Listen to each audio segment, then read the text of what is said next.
لوری لوک گیت کی وہ قسم ہے جسے عموماً ہم ماں کی مامتا یا احساس کا نام دے کر آگے گزر جاتے ہیں، لیکن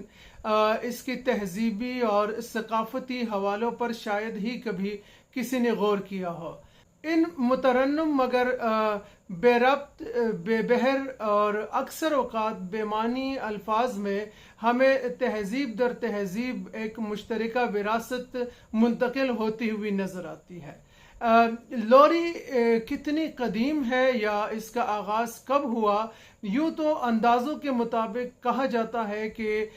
تقریباً 4000 سال قبل مسیح اس کا آغاز ہو گیا تھا، لیکن معلوم تاریخ کے مطابق تقریباً 2000 سال قبل مسیح کی ایک لوری برٹش میوزیم میں موجود ہے جو کیونیفارم اسکرپٹ میں ہے اور ایک مٹی کی ٹکڑے پر لکھی گئی ہے۔ اس لوری کا مفہوم یوں ہے کہ اگر بچہ سوئے گا نہیں تو گھر کا خدا ناراض ہو جائے گا اور پھر اس کا نتیجہ بہت خطرناک ہوگا۔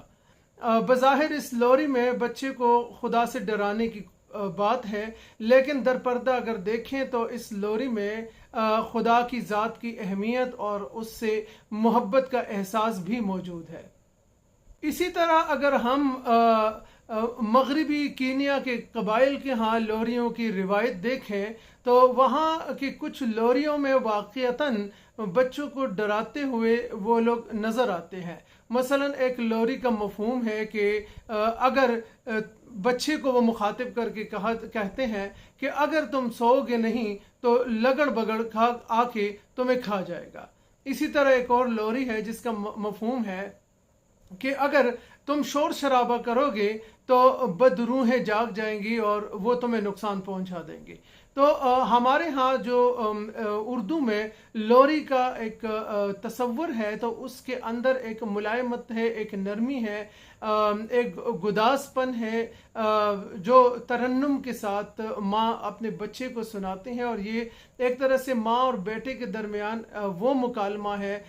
کہ جس کے لفظوں کے اندر کوئی مربوط قسم کی معنی تو نہیں ہوتی، لیکن بچہ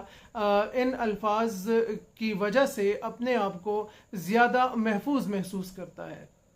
ہم اگر دنیا کے مختلف زبانوں کی لوریوں کا مطالعہ کریں گے تو ہمیں بیشتر لوریوں میں نام کی مماثلت کے ساتھ ساتھ بہت سارے مشترکہ عناصر بھی مل جائیں گے، لیکن بعض ایسی بھی لوریاں ہیں جن کے اندر کچھ جغرافیائی حقیقتیں بھی ہم تک پہنچتی ہے۔ مثلا اگر ہم پختون بیلٹ کی لوریوں کا مطالعہ کریں تو یہاں کے لوریوں میں ہمیں ایک مخصوص قسم کا پختون مزاج اور فطرت اور پختون کی نفسیات نظر آتی ہیں۔ اکثر لوریوں کے الفاظ کچھ اس طرح ہے کہ جس میں بچے کو ایک سخت زندگی کے لیے تیار کیا جاتا ہے اور ان کو جنگ و جدل اور مختلف تاریخی مشاہیر کی مثالیں دے کر ایک جد و جہد پر آمادہ کرنے کی کوشش کی جاتی ہے۔ یہ بحث اپنی جگہ پہ بہت اہم ہے کہ لوری کو ہم کوئی ادبی صنف کہہ سکتے ہیں یا نہیں کہہ سکتے، یہ ایک الگ بحث ہے۔ یہاں پہ کچھ مختصراً آپ کو لوریوں کی تہذیبی اور ثقافتی پہلو کی طرف نشاندہی کرانا مقصود تھا۔ تاہم یہ ایک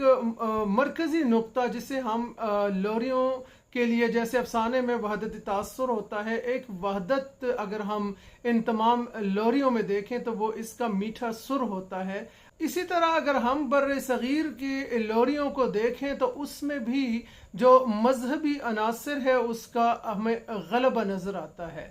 تو مجموعی طور پہ ہم یہ کہہ سکتے ہیں کہ لوری